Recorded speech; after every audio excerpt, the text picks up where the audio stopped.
Okay, so when the trial passages were discovered by Howard Weiss and John Perry in the 1840s, they thought they'd be passages from an abandoned pyramid. Petrie found the passages to be a precise, actual-size copy of the pyramid's internal passages, as we've seen, just shortened in length. They're the same size and height and width, but the length is shorter. So Petrie said that in 1880, 1882. And his published measurements for the trial passages are in his famous Pyramids and Temples of Giza, published in 1883. Those are still the standard measures that people use for the Great Pyramid. Okay, so a bit more history. Petrie believed that they'd been built before work on the Great Pyramid commenced, as an attempt to mock up the layout of the internal passages in the pyramid. That's why he called them the trial passages, and that name continues to be what we refer to them as today. Bob Breyer, the Egyptologist, says that their architect Hemianu's blueprint, not written on papyrus but carved in stone. So a blueprint's a little bit than a trial passage in terms of naming. Mark Foster examined the trial passages many times between 1995 and 2008, but he wasn't able to in 2010 because that's when the Egyptian government locked them, and they've been locked ever since. Mark Lehner says that they were used as an incinerator for many years for Giza trash. Lehner, by the way, doesn't refer to them as much as with the term trial passages. He calls them the replica passages. And in using that terminology, he's staying away from the trial passages because, as he points out, if they were a trial, you wouldn't, if the architects were sort of planning on, let's see how to build them down here so we can have a better chance to build them when we're up in the pyramid. No, because they were carved into bedrock. The trial passages are carved into bedrock. The passages that they emulate were built with limestone blocks in the Great Pyramid, two completely different kinds of building.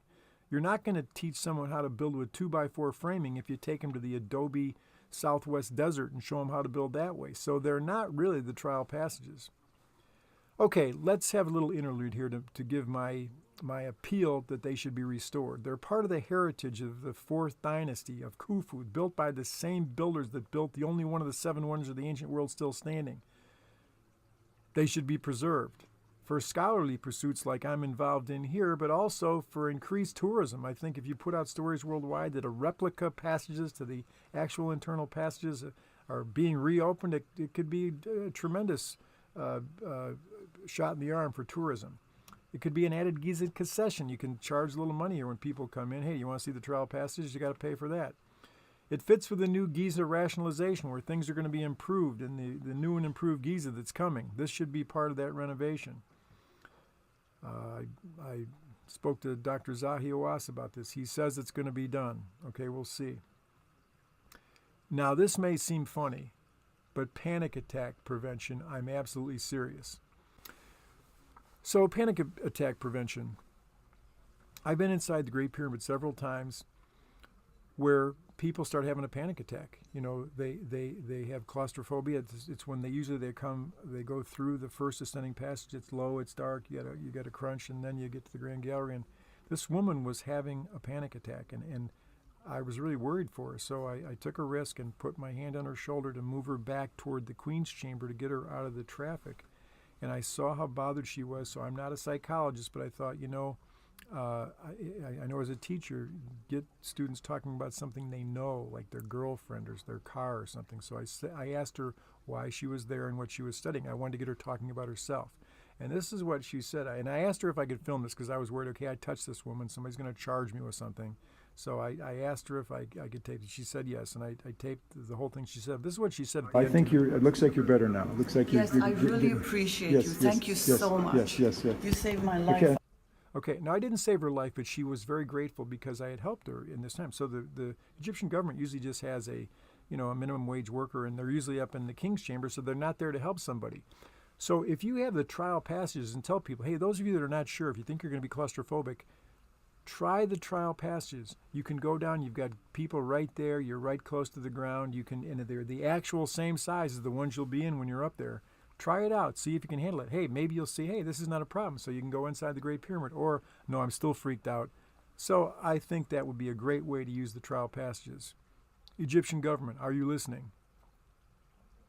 Okay, so who's going to step up and do that? I tried when I was there in March and April, and I didn't have a lot of luck.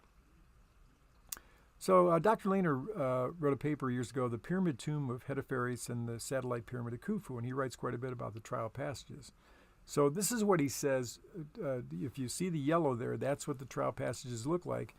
And Lehner gives good evidence that they were the just what the first people that found them thought. They were the bottom substructure to a pyramid that was going to be built. And he suggests this is what the pyramid would look like. And you can see it's got all the passages that the Great Pyramid has, just shortened.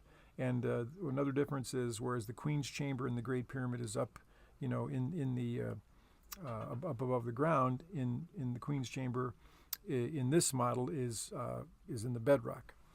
Okay, but you can see it, so it's interesting. And that's where it would have been right there. You've got the three Queen's pyramids that are on the east side of the Great Pyramid now, but this would have been a fourth one, same size, and that's what it would have looked like. And I think Lerner makes a convincing case, Dr. Lehner makes a convincing case that it should be there. Now, when I talked with Dr. Lehner about this in April,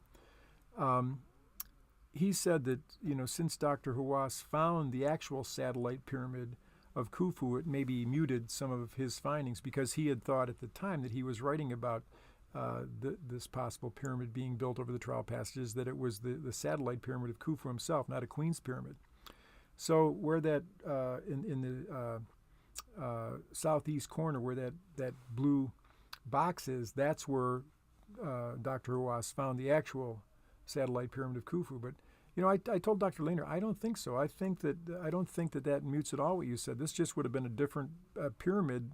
The Great Pyramid has so many firsts of itself. It's the only one that has the upward passage system. It's the only one that has the air shafts, and so it could be the only one that has a second satellite pyramid that's got more of a symbolic meaning.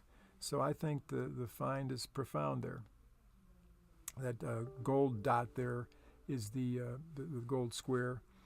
Next to the potential pyramid there is the tomb of Hetepheres.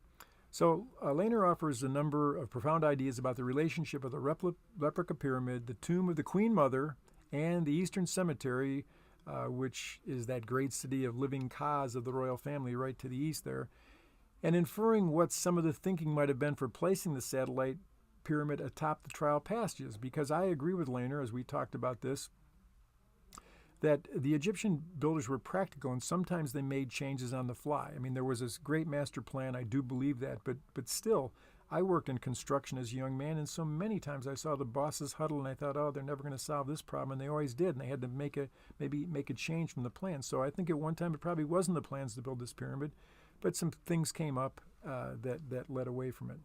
This is just a list of some other interesting things that Lehner writes about in that paper, and I won't take the time to talk about them now, but very interesting. Okay, so one of the considerations for why it wasn't built, that's where we think the causeway was. So you can see the mortuary temple right next to the east of the Great Pyramid there, and so if you're going to put the causeway there, you can't have a pyramid there. It's in the way. And so Lehner infers what the thinking could have been that led to scrapping the building of the replica pyramid. Okay, so I'll talk more about that in a second. So Mark Foster, another person that writes about the trial passages, he says they're a key. All right, so this web address I'll put down in the notes on this video, so you can go and read his paper about what I'm going to show here. So, Mamoun made a forced passage into the Great Pyramid in the year 820 Anno Domini. Okay, so this is the original entrance, the original forced entrance by Mamoun in 820 AD. Obviously, the Egyptian government added bigger than the other the door there. But you can see, compared with the actual chambers from the builders, this is grossly cut and blasted. But they made it pretty big, though. Okay, so we'll talk about that in a minute. Okay. Now this is me up at the original entrance, which has never really been used, but you're not supposed to climb up there. But I did get permission from the director of the pyramids to go up there and take some pictures. So there I am. So that's where Mamoun's forced passage is right there. That's the current public entrance. So you can see people going in there. If you go inside the Great Pyramid, that's the entrance you'll take. Even when I've had private permissions inside the Great Pyramid by myself 3 times, they never let you go in there. They don't even let you come out there. That's the original entrance. It's closed off. You can get to it from the inside, but you can't get out. or in from the original entrance there. Okay, so how did Caliph el-Mamoun just happen to guess exactly where to chisel into the Great Pyramid a beeline to that conjunction of passages? I mean, seriously, that's one of the things Mark Foster, asks. And so his answer, el-Mamoun found the trial passages. Oh, he saw that they were an exact replica of the Great Pyramid passages. Because he had, in antiquity, we knew, Strabo and others write about how they knew where the descending passage was and the well shaft. So he was aware of the original entrance and the fact that it went down to the subterranean chamber. But the trial passages showed that there were ascending passages. El-Mamoun simply deciphered the scalar key of the foreshortened passages and used it to reckon the junction. Okay, Mark Foster's idea is this. So, he said el-Mamoun probably knew the trial passages and was able to decipher a scale from the trial passages because the descending passage, which was known about from antiquity, people knew about that it went down to the subterranean chamber, but no one ever wrote about this before el-Mamoun. His forced passage, which went straight through to it, is what opened that up for us. And so Mark Foster's idea is, how did you get so lucky as to go straight to it? Well, he said from ascertaining the scale in the trial passages, because there's a scored line, a very definite scored line in the descending passage. Many people that have studied the pyramid have talked about that. And so there's a scored line in the trial passages. Now, the trial passages are the same size as the passages in the Great Pyramid, but they're just shorter. So if you take the idea there's a scale, then you take the distance to the scored line in the trial passages, and then you take the distance to the scored line in the actual pyramid, and that gives you a scale. And so Mark Foster has calculated a scale that would give him exactly this point.